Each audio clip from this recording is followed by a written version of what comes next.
Les faits jugés à l'audience de ce vendredi 3 août 2018 renvoient dans le box des accusés le énième champion d'Afrique de boxe des poids moyens, surnommé roi des KO, boxeur professionnel, Georges Bokor, bien obligé d'exercer en tant que vigile pour subvenir à ses besoins fondamentaux. En cette nuit du lundi 21 mars 2016, aux environs de 22 h, Georges Bokor se rendait à motocyclette au quartier Revive où il officiait en tant qu'agent de sécurité privée dans un nightclub. Arrivé à hauteur d'Agotikon, il a été surpris par la présence brusque de deux jeunes gens, les nommés Hekpo Hervé et Djagbenayon Frégiste, qui traversaient la voie. Après les avoir évités de justesse, les injures qu'il essuie de la part de ces jeunes ont provoqué sa colère.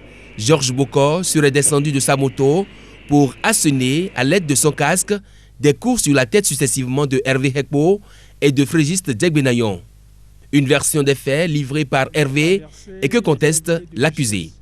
Mais comme la courtoisie, c'est ce que certains jeunes, pas tout le monde, ou même certaines grandes personnes, n'aiment plus être courtois, ils ont commencé par le traiter de Papa Agbaya.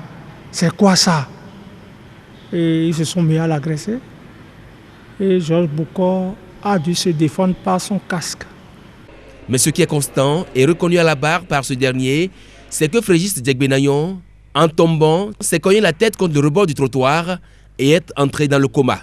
Admis d'abord au centre de santé Saint-Luc, il sera transféré 12 heures après au CNHU Hubert Maga de Cotonou où il rend l'âme.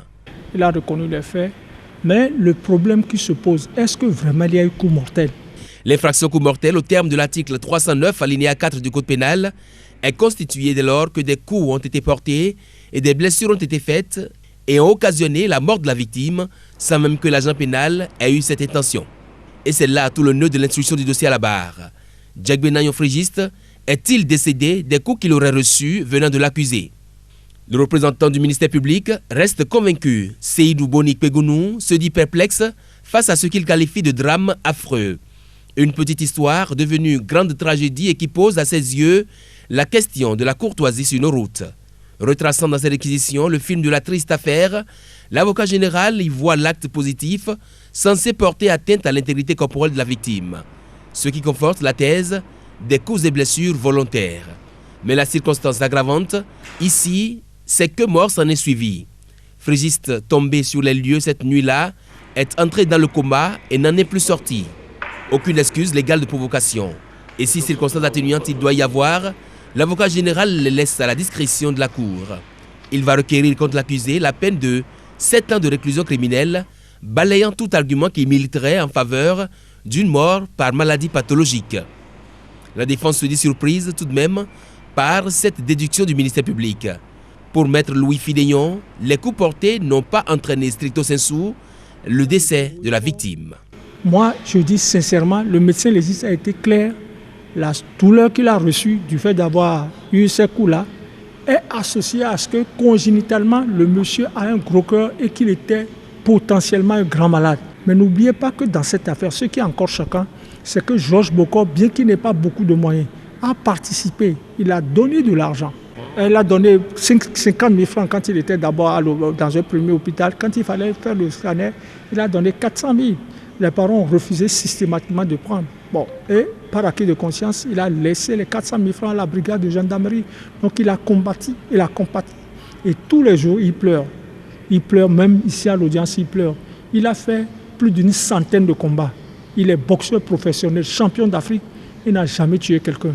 La délibération aura pris 1 heure. À la reprise, la cour présidée par Hubert Arsène Dadjo, assisté de Georges Toumatou et Abdou Ramanouali, avec le concours des jurés Pierre Magloire Nanyorou, Moïse Letchekon, Gaston Olaouloua Nekambi et Fatondi Yacinthe Eziota, condamne Georges Bokor à 48 mois d'emprisonnement ferme, reconnu coupable des faits de coups mortels.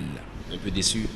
Je suis un peu déçu. J'aurais préféré, pourquoi pas, 2 ans pour qu'il puisse rentrer ou au plus 3 ans. Bon, je suis au moins satisfait que la peine n'a pas été criminalisée mais a été correctionnalisée. Nous avons eu de très grands champions de boxe. Nous avons eu Olubi Sévérin qui est mort bêtement entre griffes parce qu'il voulait réparer un frigidaire. Il a coûté le compteur. Quelqu'un d'autre a remis le compteur et puis il est mort électrocuté. Nous avons le cas de Soweto, Sagbo Aristide.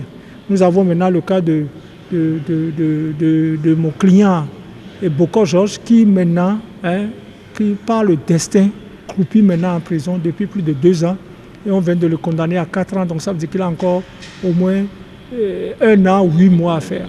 On va demander la grâce pour que vraiment on puisse le sortir. Et c'est l'occasion où je profite pour demander au chef de l'État et à tout le gouvernement de faire quelque chose pour les artistes, les boxeurs. Ce n'est pas bon. La plume de cette audience était tenue par Christophe Chéhou.